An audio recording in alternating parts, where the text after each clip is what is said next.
Alright, hello. Hello, everybody. I am Mr. Walrus.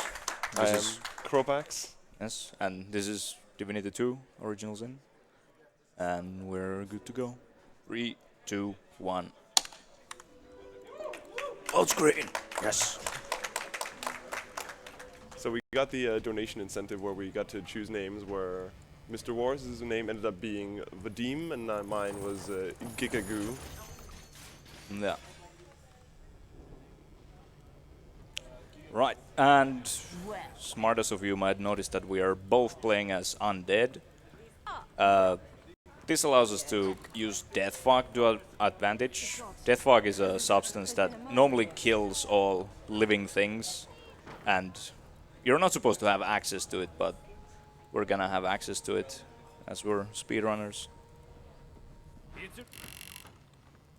Here's the first small skip. We get rested, and then we trigger this fight. And as we're rested, the fight here would actually knock us down, and we'd have to wait a lot longer to be able to move. But this way we can just instantly start running out of the first boat. Yeah, and what I do there is I have the ability called Haste, which I'm going to use on Mr. Wars, so he can go up to the deck. And then meanwhile, he gets up to the deck, I'm going to be clipping into this room where you're not intended to go, and be picking up some of those Death Fog barrels that we mentioned earlier. Throw. Hopefully that hits. Yes, Nice. good. So what we're doing there is, as I'm picking up the barrels, he goes to the deck, and then he throws a grenade at some children. Yeah, that sounds bad, dude. I mean, that's what happens. But like when It you is. do that, it triggers the Kraken fight, which will just instantly end the level about Yeah. like 10 seconds later. Because normally you need to do a little fight there on the deck, but with that grenade, Yeah. it just ends. It just works. Don't question it. I guess here we can also talk a little bit about the abilities that we have.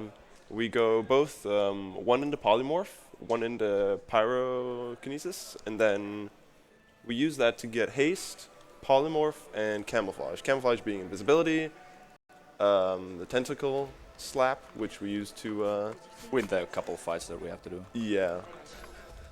And then haste, which makes you go fast. Yeah. Also, I think there's a donation coming, and this is actually a pretty good part for reading it. All right, we have $50 from Anderson Gigago _acolyte. I really like Gigago. He's great. His beard is great. Oh, Gigago, please let me stroke your beard. Damn. I really like Gigago. So here in the beginning, I'm taking the death barrels that we got earlier on the ship, and I'm stacking them here on the shore. Right now, I don't have enough strength to be able to carry all of them, so I'm putting them here next to this waypoint, so I can come back and get them later. Yeah, and I'm doing the main thing that we're gonna do with invisibility, which is avoiding all NPC dialogue and cutscenes and whatnot. Like there, if the guards at the gate notice you, there's like a whole cutscene, and it takes like a minute. But we can just skip that.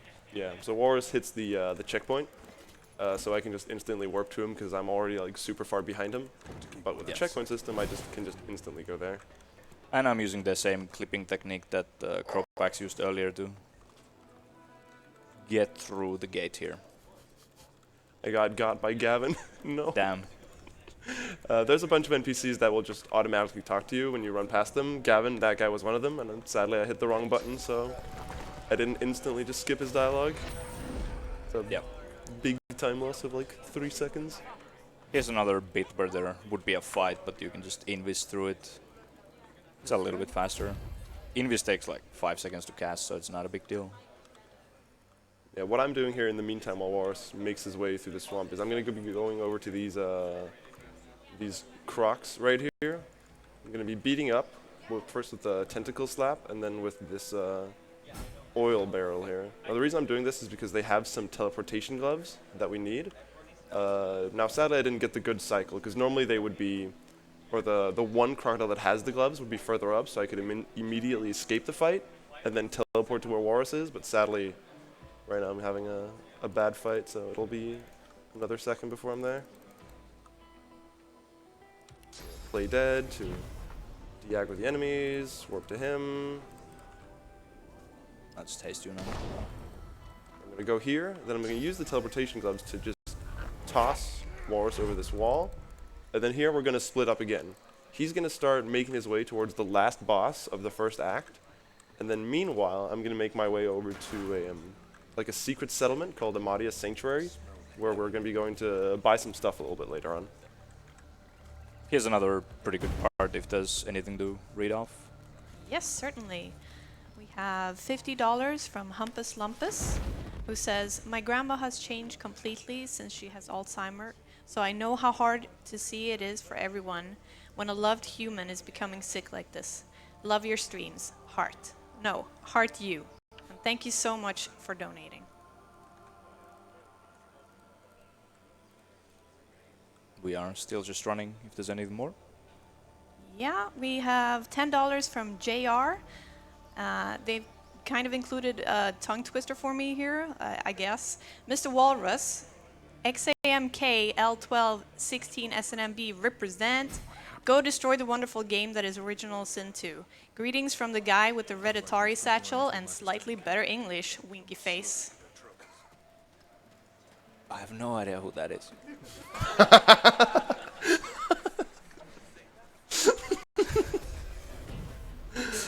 But yeah, here Crow is gonna use the teleport gloves to get me across. Where he goes to the last boss of the first act. So he's going to start the fight and then do it by himself. And meanwhile, I'm going to be going back into town to do some shopping. Where I'm going to be going. I'm going to be selling most of the items that he gets from the last boss. I'm going to be selling them off and then buying some skill books that we're going to be using a little bit later to pretty much skip like 99 hours of the game. Yeah. Because casually this game takes about, on average, about 100 hours, but we're just going to do it in like half. Yeah. So what I did there is just place the death fog on one of the magisters here. And then I can just use the teleportation gloves to get all the enemies here. And then the worm will do the rest of the fight for me, so it's very easy. It's like a bit of RNG in this fight. It can either take like 1 minute or a couple minutes, I guess, Yeah, up to like 5 minutes. it's one of those where you can have a really good fight sometimes, and sometimes you'll just not have a good fight at all. Just get dunked. But yeah, here's I guess a funny story we can tell. Originally, we submitted the donation incentive where you could name the two characters, but about a day before ESA, we sort of realized that the character that Walrus plays used to be a pre-made default character named Fane, so we couldn't change his name. So we sort of realized, oh wait, we can't do that donation incentive then. So we messaged one of the ESA moderators, like, hey, sorry, we actually can't do the incentive anyways because only one person could have his name changed, and that's kind of lame. But then we thought, hey, what if we just reroute the game so you don't need to use a default pre-made character? So we did, and then about an hour later, we ended up cutting like 4 minutes off of the run and not use a pre-made character, just so we can meet the incentive. 4 minutes, I don't think that's No, 4 accurate. seconds, sorry, 4 seconds, yeah. 4 seconds, not 4 minutes, excuse me. 4 minutes would be pretty epic though. So yeah, instead, normally you would use the time warp ability to beat the final boss, but instead I'm going to be going on a little adventure here by myself and going somewhere completely different where you normally don't go and get an Enrage skill book, which is first going to come in play like at the very, very end of the run.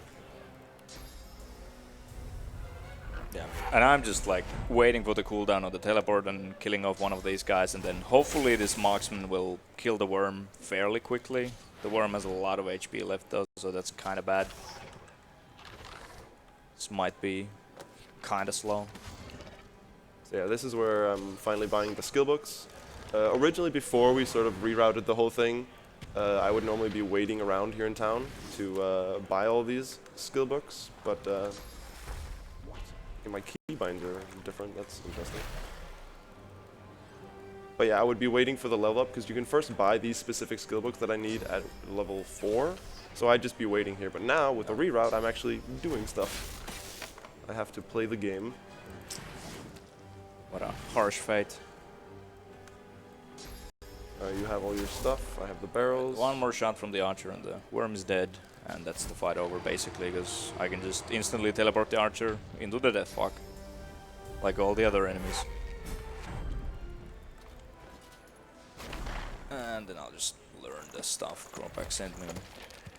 And here, this is where Malady comes in, and then we talk to her, and when we're finished here, then we're pretty much done with the first act of the game, which, again, takes maybe, on average, like 10, 15-ish hours. Depends on how thorough you are, but... Yeah. And yeah, I'm using free scroll to skip the dialogue while Cropax is sitting here with a normal scroll. Like a pleb. Aggressively scrolling my mouse the entire time. Yeah. And that's the first area done. Yeah. But one thing to mention as well is there's a lot of places where the run can sort of crash and burn because of just RNG you can't really do much against. So in the event that things do go wrong, we do have some backup saves that to And here is like the teleports that we use. You can just click on the area where your like teleport skill would normally allow you to teleport. Oh yeah, that might be a good idea. So yeah, you can clip out of bounds using the teleport abilities, and then go like in areas you're not at all supposed to be. Like right now, we're on the same ship, but in 2 different periods of time because it's just the same ship, just on another map completely. But he just jumps over there. But what I just did is I put down the 2 Deathfog barrels that we got earlier. I put them down. He quick saves, and then I pick them back up again and then send them to him, which will when we get. Run like here, see if he. Oh yeah, these enemies don't always want to die when you put the Deathfog. Please go in and run into it, man. Sir, be nice. Please, sir. Yes. Good. But yeah, by putting the barrels down, then we sort of dupe the barrels. So when we get to the ship again later, then there will be some new barrels, even though we already just used those ones.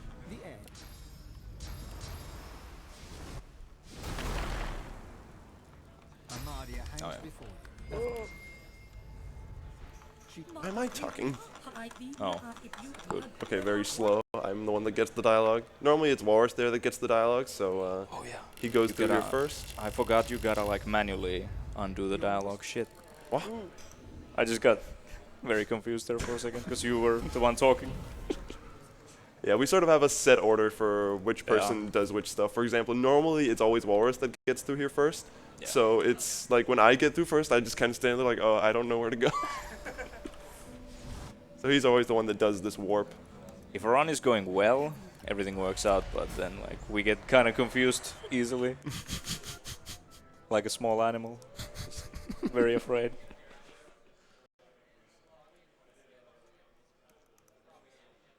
So yeah, here we're gonna spawn into the second chapter where Walrus is gonna go below deck and then warp out of bounds.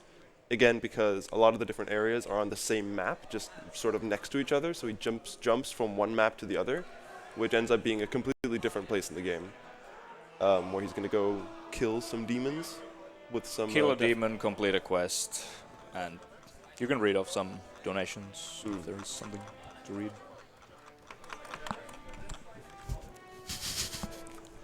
Struggle of the normal scroll wheel.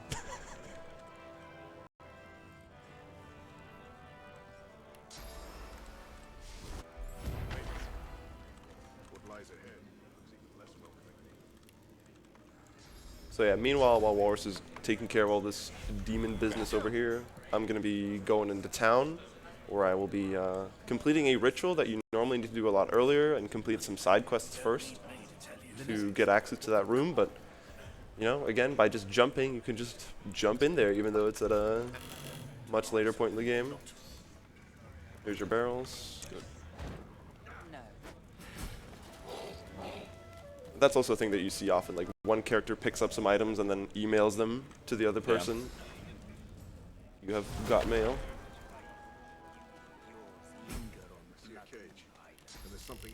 Oh, I keep trying to teleport here. So one item that we get here is something called the teleportation pyramids, which is where if one person has one pyramid, then the other player can use it to teleport to the second player.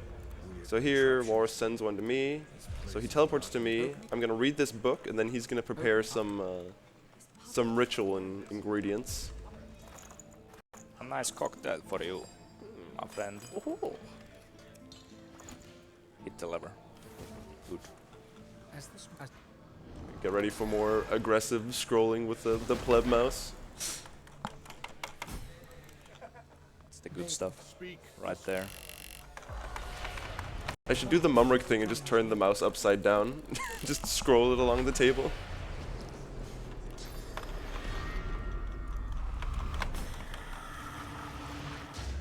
And yeah, again here, this is where normally I'm the one that's first out of the boat because we need to talk to Malady here,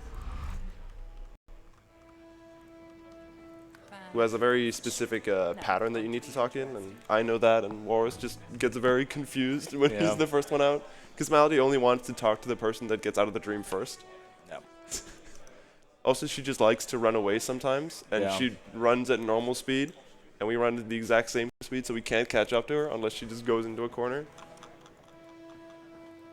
So here, because we have the 3 teleports combined, Walrus has 2, and I have 1, we sort of like to, I guess, stagger the teleports. So I do 1 jump, he warps to me, does 1 jump, does another jump, then at that point my teleport has come off cooldown, at which point I then warp to him, he warps to me, back and forth, we do the different teleports, and so on.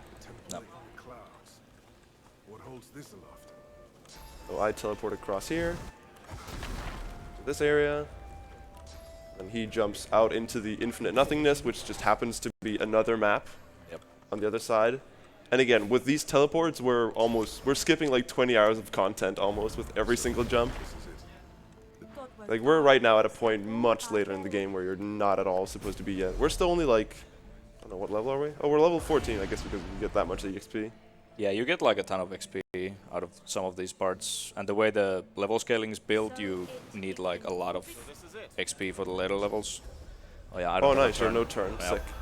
So sometimes this fight bugs out where I don't get a turn, and I'm dead. You are become death. Okay, good. Maybe I'll survive. Yeah, I guess 2 turn orders against this man that one-shots everybody. This is not good, but we'll see. Yeah, that's a thing that can happen sometimes. You can see I'm like the 3rd last in the turn right now. But as long as just one person survives this and makes it to the end, the other person will get revived by the game, so it doesn't end up mattering. Okay, he's running. Good. I think I'm safe. Yeah. As long as it's just slow, but Sebel doesn't kill me. And one thing you can do in fights is quick save and quick load during somebody's like spell casting animation, and that'll like skip part of their turn. It works in kind of wonky ways.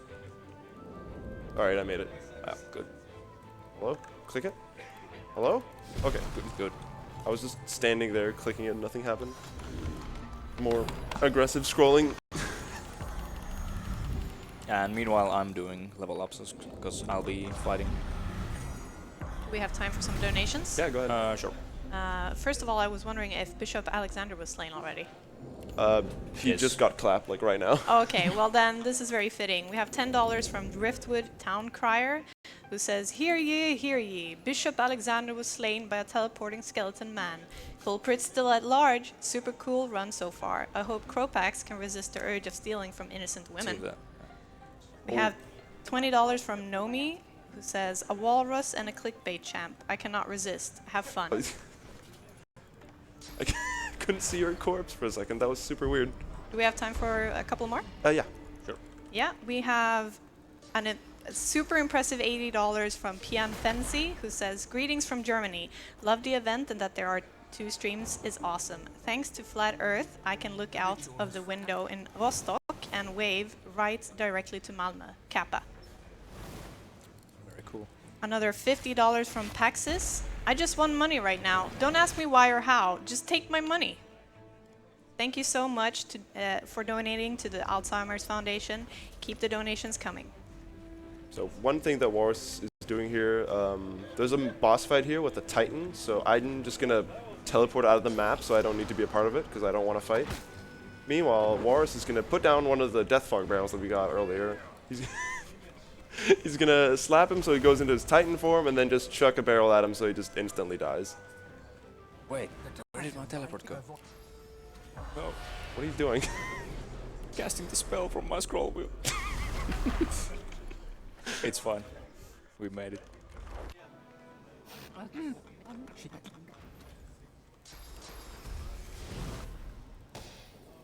Alright, so we're pretty much approaching the end of the game here very soon. There's like a couple more load screens and then we'll be super close to the final fight. Scroll wheels Having fun killing there? my finger. Free scroll mouse is really nice for this.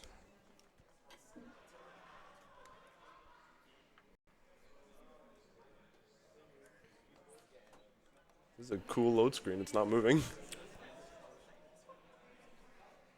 I mean, some of these take a while. Yeah, There it goes. it is moving, okay.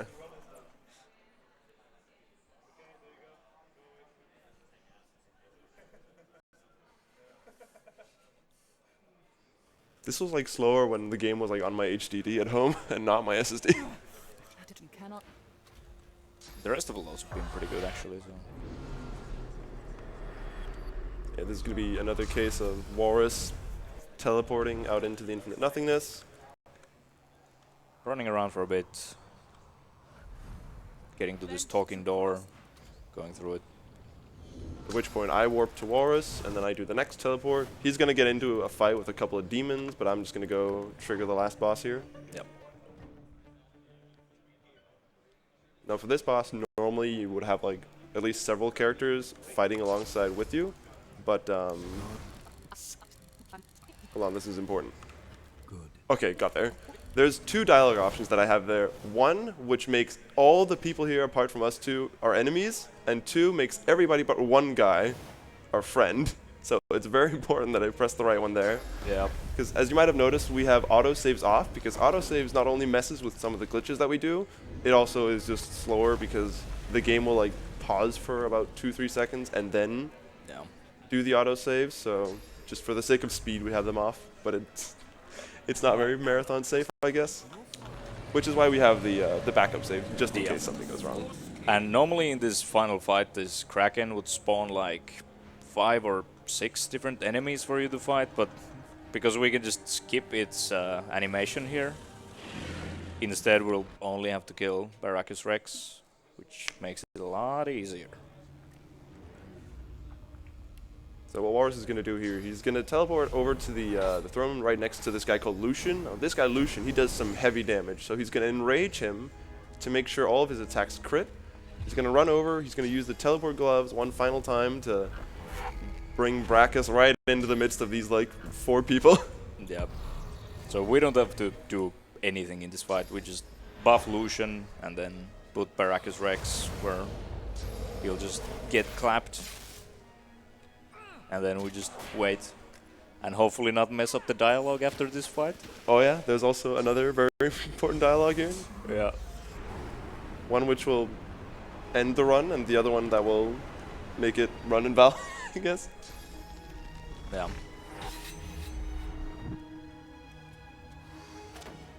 Remember, you do the dialogue, I just scroll. Yes. We'll do it slowly so I don't miss like. One crit, another crit, yeah. There's like a very small chance that Lucian misses twice there, but it should be like tiny chance.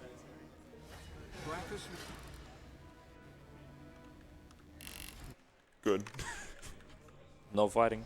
No fighting today. Time is coming up. Hold on, I teleported to the wrong place. Any second. I gotta click accept. And time.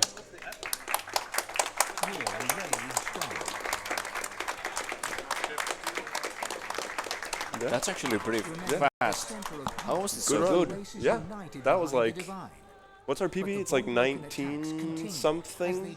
Yeah. And But that's this is without probably like, yeah. This is with loads, obvious, but our PB is 19 something without Yeah, loads. this is not So very it's far not, off. not bad. We were a little bit unsure about our estimate because it's one of those where the load screens are long, and when things go wrong, they go really wrong. But everything was actually perfect. There was nothing that was. It was like. It was like some minor stuff, but none of the major stuff that could happen. So yeah, really good run. Yeah. Thanks for having us, and we are done. Could we end with a donation real quick? Yeah, of course. Yeah. This is $50 from Gigago birthday attendee. Happy birthday, Gigago. Birthday sounds. Thank you so much for donating. This is going towards a great cause, Alzheimer's Foundation. Keep those donations coming. In death.